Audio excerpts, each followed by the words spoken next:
జై Shri Sairam. Welcome to our another episode of thus speak Bhagavan Shri Sathya Sai Baba. మానవతా విలువల్లో 4వదైన ప్రేమ గురించి ఇప్పుడు తెలుసుకుందామా? ప్రేమ అన్నది చాలా గొప్పది. ఈ భూమిపై జీవించడానికి మనిషికి ఎంతో ప్రధానమైనది. అట్టి గొప్ప విలువను మనిషి మరో మనిషికి మాత్రమే కాదు, ప్రతి జీవి యందు కలిగి ఉండాలి. దాని గురించి ఒక చిన్న కథ తెలుసుకుందామా? ఒకానొకప్పుడు రోము రాజ్యంలో ఆండ్రోకిల్స్ అనే బానిస ఉండేవాడు. అతనికి అన్ని పనులు చెప్పేవాడు తనని కొనుక్కున్న యజమాని. పనిలో ఏ చిన్న తప్పు చేసినా కొరడాతో కొట్టేవాడు. రాత్రులు పగలు పని చేయిస్తూనే ఉండేవాడు. ఆ బాధలు భరించలేక ఒకానొక రోజు ఆండ్రోకిల్స్ యజమాని నుంచి తప్పించుకొని అడవుల్లోకి పారిపోయాడు. అలా అడవుల్లో చాలా దూరం నడిచాడు. తిండి లేదు, నీరసించిపోయాడు. అలా ఒకచోట ఆగాడు. అతనికి దగ్గర్లో సింహగర్జన వినిపించింది. ఆ భయంతో అక్కడి నుంచి పారిపోయాడు. అలా పారిపోతూ ఒక చెట్టు వేలు తగిలి కిందకు పడిపోయాడు. లేవడానికి శక్తి లేదు.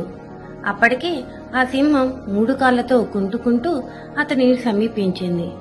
ఆండ్రోకిల్స్ ని చూసి తన 4వ కాలు పైకెత్తి చూపించింది. సింహం 4వ కాలుకు పెద్ద ముళ్ళు గుచ్చుకుని రక్తం కారుతుంది. ఆ బాధతో సింహం మూలుగుతోంది. ఆండ్రోకిల్స్ కి దైవజాలి ఎక్కువ.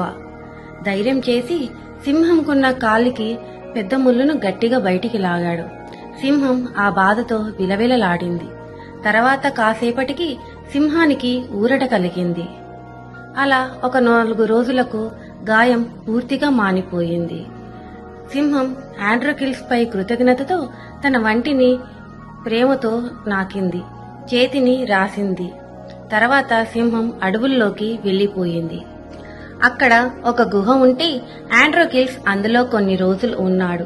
తర్వాత దగ్గరలో ఉన్న పట్టణానికి వెళ్లాడు బ్రతుకు తెరువు కోసం. దురదృష్టవశాత్తు అతని యజమాని మరలా చూచి బంధించి తన ఊరికి తీసుకువెళ్లాడు. ఆండ్రోకిల్స్ పారిపోయినందుకు అక్కడి న్యాయస్థానం దగ్గరకు తీసుకువెళ్లాడు. అక్కడి న్యాయస్థానం తనకు మరణదండన విధించింది.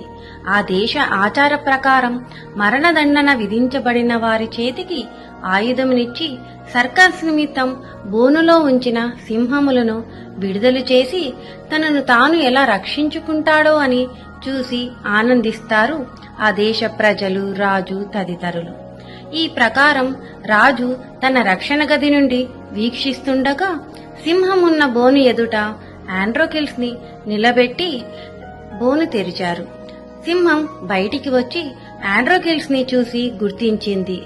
తన కాలికున్న ముళ్ళును తీసి తన బాధ పోగొట్టిన వాడివని దగ్గరకు వచ్చి తన శరీరాన్ని అతని శరీరానికి రాసింది. ప్రేమగా ప్రవర్తించింది.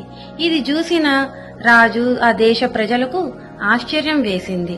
సింహమును బోనులోకి పంపించి ఆండ్రోకిల్స్ ని రమ్మని రాజు పిలిపించుకొని, సింహం చాలా క్రూర జంతువు, తనని చంపకుండా ఎందుకలా ప్రేమగా ప్రవర్తించిందని అడిగాడు. ఆండ్రోకిల్స్ అడవిలో జరిగిన విషయమంతా చెప్పాడు రాజుకు.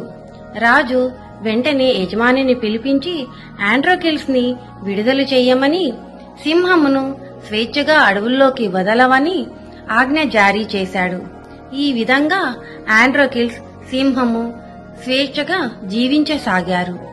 దీనివల్ల మనము తెలుసుకున్నది, ప్రేమ అన్నది ఎంతో గొప్ప గుణం.